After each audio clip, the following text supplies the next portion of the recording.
Charotar education society સંચાલિત Sardar Vallabhbhai Patel high school ઉચ્ચ પ્રાથમિક વિભાગમાં આપનું સ્વાગત છે. ગયા બે વિડીયોમાં આપણે ભાષા સજ્જતા અને વંદના વિશે જોયું. આજે આપણે ધોરણ 8 સંસ્કૃત પ્રથમ સત્રમાં ભણવાના છે, તે છે ચિત્રપદાની.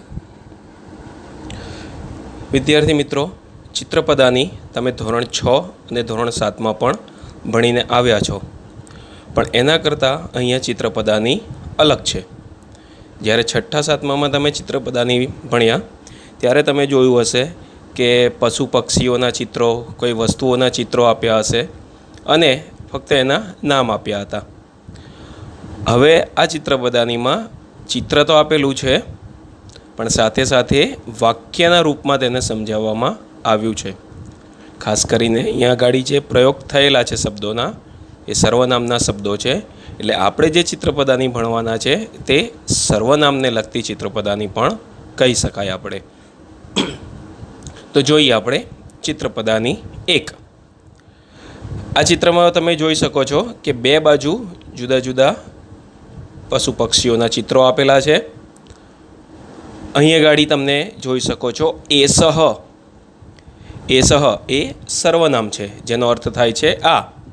પણ એ સર્વનામ શેમાંથી બને છે? તો એતદ સર્વનામનો આ એક રૂપ છે એસહ, જે પુલ્લિંગ એક વચન માટે વપરાય છે. એટલે કે એસહ તે એતદ સર્વનામ પુલ્લિંગ એક વચનનું રૂપ છે.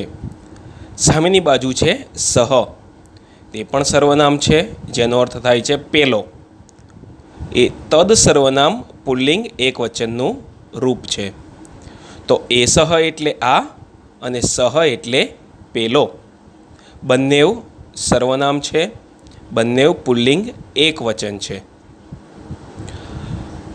અંગ્રેજીમાં પણ તમે જે ભણો છો ને, નજીકની વસ્તુ અને દૂરની વસ્તુ માટે જેમ ધીસ અને ધેટ વપરાય, એ જ વસ્તુ અહીંયા પણ છે.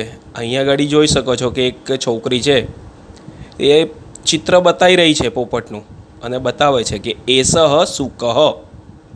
સુકહ અર્થાત પોપટ. સુકહ એટલે પોપટ. તો એ છોકરી નજીક છે પોપટથી, એટલે બતાવે છે કે એસહ સુકહ, અને એસહ એટલે આપણે જોયું આ. તો આ પોપટ છે. બીજી તરફનું એક ચિત્ર છે જેમાં છોકરી દૂર છે અને એક ચિત્ર બતાવી રહી છે, તે મયુરહ. મયુરહ એટલે મોર. સહ, સહ મયુરહ. સહ એટલે પેલો. પેલો મોર છે. પુલ્લિંગ છે માટે પેલો. ક્યારેક આપણે તે પણ લખી શકીએ, પણ પુલ્લિંગ નામ દર્શાવવું છે માટે આપણે પેલો લખીશું. તો એસહ સુકહ અર્થાત આ પોપટ છે, ને સહ મયુરહ અર્થાત પેલો મોર છે. બીજું ચિત્ર છે કૂતરાનું ચિત્ર છે. કૂતરાને અંગ્રેજીમાં કહેવાય છે શ્વાનહ.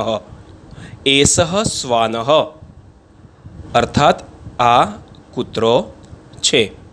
છોકરી કૂતરાથી નજીક છે માટે એસહ શ્વાનહ, તો આ કૂતરો છે. અહીંયા તમને ખ્યાલ આવી ગયો છે જેનું ચિત્ર છે સિંહ. તો છોકરી છે તે સિંહથી દૂર છે. સહ સિંહ, પેલો સિંહ છે. ત્રીજા ચિત્રમાં છોકરો છે તે હાથીથી નજીક છે. એસહ ગજહ.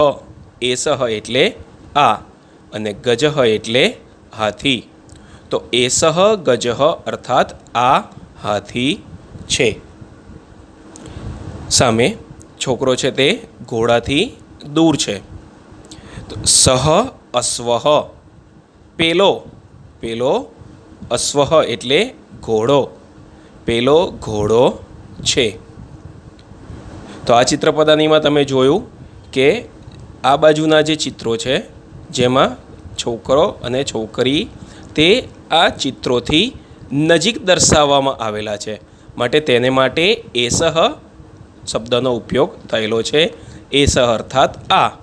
તો આ પોપટ છે, આ કૂતરો છે અને આ હાથી છે. આ તરફ તમે જોઈ રહ્યા છો કે છોકરી મોરથી, સિંહથી અને ઘોડાથી દૂર છે.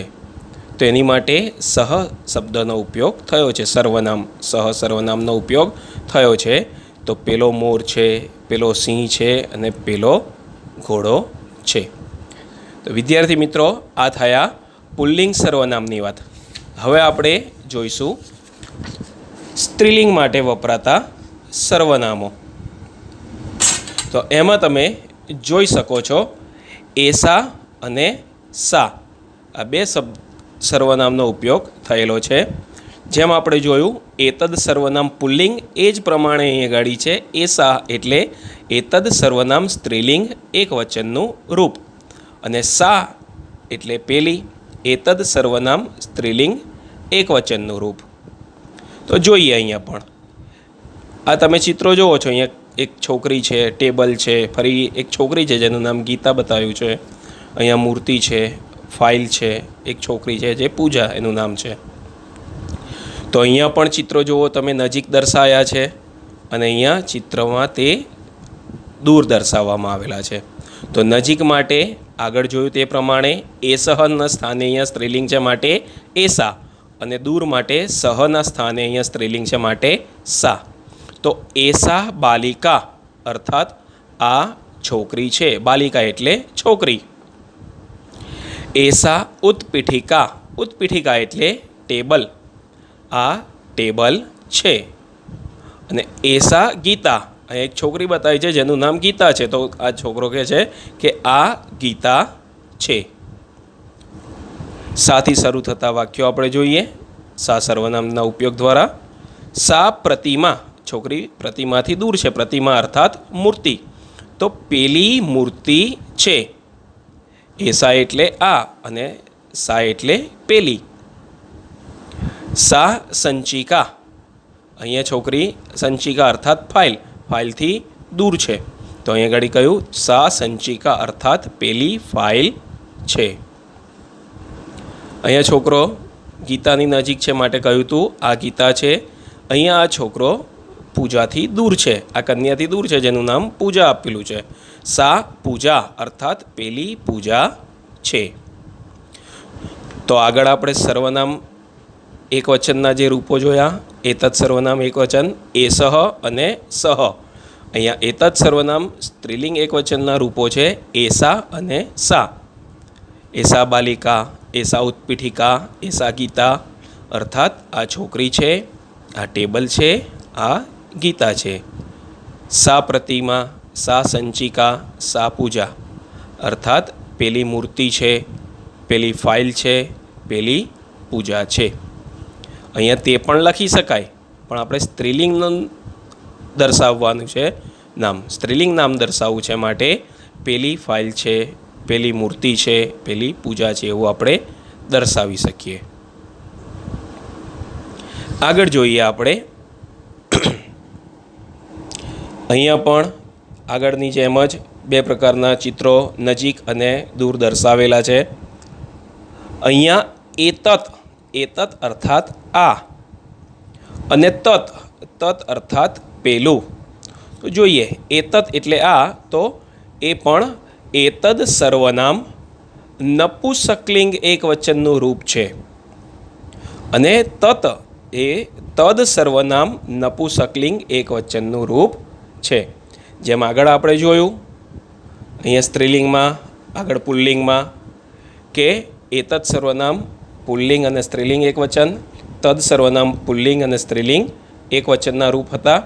અહીં આગળ એતદ સર્વનામ નપુંસકલિંગ એકવચન અને તદ સર્વનામ નપુંસકલિંગ એકવચનના રૂપો છે. નપુંસકલિંગ અર્થાત કે કોઈ વસ્તુ, નિર્જીવ વસ્તુઓ હોય વગેરે દર્શાવવા માટે તેને નપુંસકલિંગ કહેવામાં આવે છે. જેમ કે અહીં આગળ ચિત્ર તમે જોઈ રહ્યા છો, બારી છે, બારણું છે, પુસ્તક છે, ચિત્ર છે, બસ છે, વિમાન છે, આ બધા નિર્જીવ વસ્તુઓ છે. એને દર્શાવવા આપણે નપુંસકલિંગના સર્વનામનો ઉપયોગ કરીને વાક્ય બનેલા છે. તો જોઈએ એતત વાતાયનમ, એતત એટલે આ અને વાતાયનમ એટલે બારી. તો એતત વાતાયનમ અર્થાત આ બારી છે. એ જ પ્રમાણે એતત પુસ્તકમ, એતત એટલે આ અને પુસ્તકમ એટલે ચોપડી, આ ચોપડી છે. એતત બસ યાનમ, છોકરો બતાવે છે કે એતત બસ યાનમ, એતત અર્થાત આ અને બસ યાનમ અર્થાત બસ. તો અહીં નજીક દર્શાવેલા છે ચિત્રો, તો બતાવ્યું કે આ બારી છે, આ ચોપડી છે અને આ બસ છે. આ તરફ દૂરથી દર્શાવેલા ચિત્રો છે, તેમાં તમે જોઈ શકો છો તત દ્વારમ, તત એટલે પેલું, તત એટલે પેલું અને દ્વારમ એટલે બારણું, દરવાજો કહી શકીએ. તો તત દ્વારમ પેલું બારણું છે. પેલું દરવાજો છે ના કહેવાય, એને પેલો દરવાજો છે કહેવાય, માટે અહીંયા પેલુંથી આપણે લખવું છે તો પેલું બારણું છે. તત ચિત્રમ, તે ચિત્ર છે લખી શકીએ આપણે, પણ આપણે પેલું લખીશું. તત એટલે પેલું ને ચિત્રમ એટલે ચિત્ર, પેલું ચિત્ર છે. તત વિમાનમ, વિમાન જઈ રહ્યું છે તેને દર્શાવે છે. તત એટલે પેલું અને વિમાનમ એટલે વિમાન, વિમાન.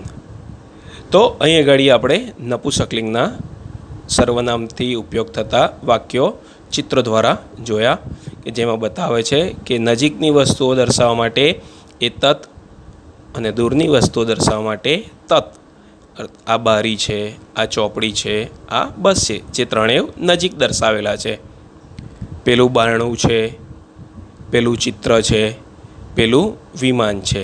તો આ દૂર છે, એને દર્શાવવા માટે, દૂરની વસ્તુ માટે દર્શાવવું છે માટે તત અર્થાત પેલું એવું દર્શાવવામાં આવ્યું છે. તો વિદ્યાર્થી મિત્રો, આપણે જોયું એતત સર્વનામ પુલ્લિંગ એકવચન, એતત સર્વનામ સ્ત્રીલિંગ એકવચન અને એતત સર્વનામ નપુંસકલિંગ એકવચનના રૂપો સાથે સાથે તદ સર્વનામ પુલ્લિંગ એકવચન, તદ સર્વનામ સ્ત્રીલિંગ એકવચન અને તદ સર્વનામ નપુંસકલિંગ એકવચનના રૂપો આપણે ચિત્રપદાનીમાં વાક્યો દ્વારા સમજ્યા. હવે જોઈએ કે અહમ અને ત્વમ. જોઈ શકો છો તમે અહમ અને ત્વમ દ્વારા શરૂ થતા અહીં આગળ ચિત્રો અને વાક્યો આપેલા છે. જોઈએ અહમ, અહમ અર્થાત હું. જ્યારે આપણે આપણા પોતાની માટે જ્યારે ઉપયોગ કરવો હોય, જેમ કે લખ્યું છે કે હું શિક્ષક છું, તો દર્શાવવું હોય તો અહમ શિક્ષક. તમારે કહેવું હોય તો અહમ છાત્ર, હું વિદ્યાર્થી છું. તો અહમ જે છે એ પણ સર્વનામ છે, અને સર્વનામ એટલે શું? નામને બદલે જે વપરાય છે તેને સર્વનામ કહેવામાં આવે છે. અને આ સર્વનામ વિશે આપણે ભાષા સજ્જતામાં પણ ભણી ગયા છીએ. યાદ છે તમને લોકોને? ભાષા સજ્જતામાં આપણે રૂપ જોયા હતા અહમ અને ત્વમ વિશે, અસ્મદ અને યુસ્મદ સર્વનામ. ચલો એક વખત જોઈ લઈએ. છે અસ્મદ સર્વનામ હું, જેમાં વિભક્તિ પ્રથમા દ્વિતીય ષષ્ઠી એકવચન દ્વિવચન બહુવચન. યુસ્મદ સર્વનામ તું, પ્રથમા દ્વિતીય ષષ્ઠી વિભક્તિ એકવચન દ્વિવચન બહુવચન. તો આ અસ્મદ અને યુસ્મદ સર્વનામ દ્વારા અહીં આગળ આ વાક્યો દર્શાવવામાં આવેલા છે. જોઈએ અહીં આગળ એક ભાઈને દર્શાવવામાં આવ્યા છે. પાછળ જોઈ શકો છો કે બોર્ડ દર્શાવેલું છે. અહમ તે અસ્મદ સર્વનામનું રૂપ છે, પણ એક વચનનું રૂપ છે. શેનું? પ્રથમા વિભક્તિ એક વચનનું રૂપ છે. અને ત્વમ જે છે તે યુસ્મદ સર્વનામ પ્રથમા વિભક્તિ એક વચનનું રૂપ છે. હવે આગળ આપણે એતત સર્વનામ પુલ્લિંગ સ્ત્રીલિંગ નપુંસકલિંગ જોયું, પણ અહીંયા અસ્મદ અને યુસ્મદમાં એ રીતના પુલ્લિંગ કે સ્ત્રીલિંગ અલગ હોતું નથી. આ અસ્મદ અને યુસ્મદના જે રૂપો છે અહમ ત્વમ, તે પુલ્લિંગ અને સ્ત્રીલિંગ બંને માટે વાપરી શકાય છે. અહીંયા જુઓ ભાઈ દર્શાવ્યા છે, પુલ્લિંગ આવે, અહીંયા કન્યા છે, સ્ત્રીલિંગ આવે, છતાં પણ અહમનો ઉપયોગ થયો. તો આ અહમ છે, આ ત્વમ છે. જો અહીંયા પણ તમે જોઈ શકો છો બાલક છે, અહીંયા બાલિકા છે. તો પુલ્લિંગ અને સ્ત્રીલિંગ બંને માટે આ સર્વનામનો ઉપયોગ આપણે કરી શકીએ છીએ. જોઈએ અહમ શિક્ષક આ ભાઈ પોતાની જાત માટે કહે છે કે અહમ શિક્ષક અહમ એટલે હું અને શિક્ષક એટલે શિક્ષક અર્થાત હું શિક્ષક છું. આ છોકરી છે તે પોતાની માટે કહે છે કે અહમ બાલિકા અહમ એટલે હું અને બાલિકા એટલે છોકરી અર્થાત હું છોકરી છું. અહીં એક યુવાન દર્શાવેલો છે પોતાની માટે કહે છે કે અહમ યુવક અર્થાત હું યુવક છું. તો આપણે જોયું અહમ દ્વારા અહમ શિક્ષક અર્થાત હું શિક્ષક છું, અહમ બાલિકા એટલે હું છોકરી છું, અહમ યુવક અર્થાત હું યુવક છું. તો હવે આપણે ત્વમ સર્વનામ એટલે કે યુષ્મત સર્વનામ પ્રથમા વિભક્તિ એક વચનના રૂપ જોઈએ. ત્વમ અર્થાત તું. આ ભાઈ આ બેના ભાઈ અહીં ગાડી આ લોકોને માટે દર્શાવે છે. અહમ જે છે એ આપણે આપણા પોતાની માટે ઉપયોગ કરી શકીએ છીએ અને ત્વમ એ આપણે બીજા વ્યક્તિઓ માટે ઉપયોગ કરી શકીએ છીએ. તો આ ભાઈ બતાવે છે અહીંયા ગાડી કે ત્વમ છાત્ર અર્થાત ત્વમ એટલે તું અને છાત્ર એટલે વિદ્યાર્થી અર્થાત તું વિદ્યાર્થી છે. આ એક છોકરી છે ત્યાં આને બતાવે છે અને કહે છે કે ત્વમ બાલિકા અર્થાત ત્વમ એટલે તું અને બાલિકા એટલે છોકરી, તું છોકરી છે. આ ભાઈ દર્શાવી રહ્યા છે અહીંયા આગળ એક બાળક છે તેને ત્વમ બાલક ત્વમ એટલે તું અને બાલક એટલે છોકરો અર્થાત તું છોકરો છે. તો અહીંયા આગળ આપણે અસ્મદ અને યુષ્મત સર્વનામમાં જોયું અહમ અને ત્વમ દ્વારા વાક્યો બને છે. અહમ જે આપણે પોતાની માટે ઉપયોગ કરી શકીએ છીએ અને ત્વમ આપણે બીજી વ્યક્તિને દર્શાવવા માટે ઉપયોગ કરી શકીએ છીએ. એમ કે અહમ શિક્ષક અહમ બાલિકા અહમ યુવક અર્થાત હું શિક્ષક છું, હું છોકરી છું, હું યુવક છું. અને ત્વમ અર્થાત અહીં દૂર બીજા વ્યક્તિ માટે દર્શાવવા ત્વમ છાત્ર ત્વમ બાલિકા ત્વમ બાલક તું વિદ્યાર્થી છે, તું છોકરી છે અને તું છોકરો છે. તો વિદ્યાર્થી મિત્રો આ થયું આપણે સર્વનામને લગતી ચિત્રપદાની એક. ચિત્રપદાની એકમાં આપણે 4 વસ્તુ જોઈ. એતત સર્વનામ પુલ્લિંગ એકવચન, નજીકની વસ્તુ દર્શાવવા માટે એસહ. તદ સર્વનામ પુલ્લિંગ એકવચન, દૂરની વસ્તુ દર્શાવવા માટે સહ. એતદ સર્વનામ સ્ત્રીલિંગ એકવચન એસા નજીક માટે દર્શાવાય.